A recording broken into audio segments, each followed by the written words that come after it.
Hai semua, Assalamualaikum. Jadi pada hari ini, saya akan menerangkan tentang penyesuaian tumbuhan pada habitat. Let's check it out.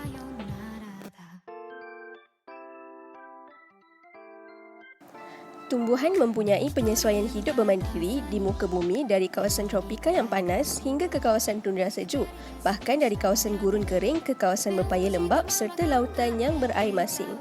Habitat mempunyai ciri-ciri fizikal seperti kelembapan udara, julat suhu dan keamatan cahaya tertentu. Habitat tumbuhan dapat dikelaskan kepada 4 iaitu halofit, hydrofit, mesofit serta xerofit. Tumbuhan halofit merupakan tumbuhan yang hidup di habitat berpaya seperti di kawasan muara sungai, tempat pertumbuhan air tawar dan air laut. Contohnya seperti pokok bakau. Tumbuhan hydrofit tinggal di habitat yang berair seperti di permukaan air atau tenggelam di dalam air. Contohnya seperti teratai dan Ilodia spesies. Tumbuhan mesofit pula tinggal di habitat yang tidak terlalu kering dan berair serta mempunyai bekalan air yang mencukupi seperti pokok mangga, pokok bunga raya dan pokok getah. Akhir sekali, tumbuhan xerofit pula tinggal di habitat yang panas dan kering dengan kehadiran air yang minimum serta suhu yang panas seperti di kawasan gurun. Contohnya seperti pokok kaktus dan pokok kurma.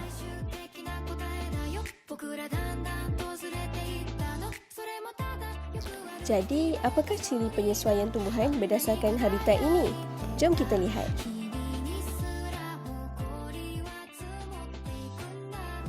Tumbuhan halofit tinggal di kawasan yang mengandungi kepekatan garam yang tinggi, kandungan oksigen yang rendah serta terdedah kepada keamatan cahaya yang tinggi. Daun tumbuhan halofit mempunyai kutikel yang tebal dan stoma yang terbenam bagi mengurangkan kadar transpirasi, serta daun sukulen yang dapat menyimpan air. Daun juga mempunyai struktur khas yang dikenali sebagai hydatod untuk menyingkirkan garam berlebihan, serta daun yang tua dapat menyimpan garam dan akan gugur apabila kepekatan garam yang disimpan terlalu banyak.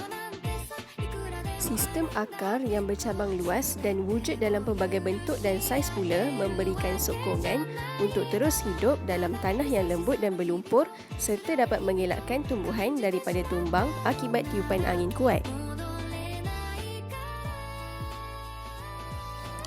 Sistem akar pokok bakau juga menghasilkan ratusan akar pernafasan yang tumbuh tegak di atas permukaan tanah yang disebut sebagai pneumatophore. Pada akar ini, terdapat banyak liang yang disebut lentisel untuk membenarkan pertukaran gas dengan atmosfera. Subsel akar pokok bakau mempunyai kandungan garam yang lebih tinggi daripada air laut.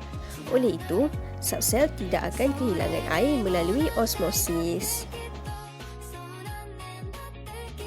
Tumbuhan hydrofit yang tinggal di habitat berair pula mempunyai ciri akar serabut yang halus yang menyediakan luas permukaan yang besar dan merangkap gelembung udara untuk menjadikan tumbuhan hydrofit lebih stabil dan ringan. Daun yang lebar, nipis dan rata membantu tumbuhan ini menyerap cahaya matahari yang maksimum untuk fotosintesis. Epidermis atas daun juga dilaputi kutikel berlilin yang kalis air untuk memastikan stoma sentiasa terbuka. Batang tumbuhan ini terdiri daripada tisu yang ringan dengan banyak ruang udara di antara sel yang dikenali sebagai tisu aerenkima.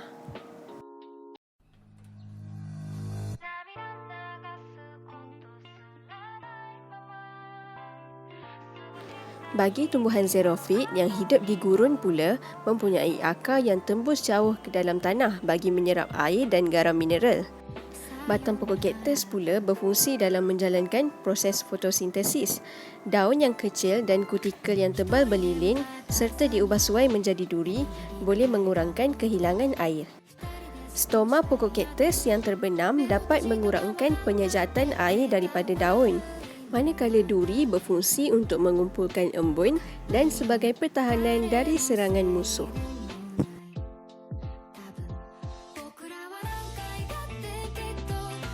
Jadi setakat itu sahajalah penerangan saya pada hari ini. Sekian, terima kasih.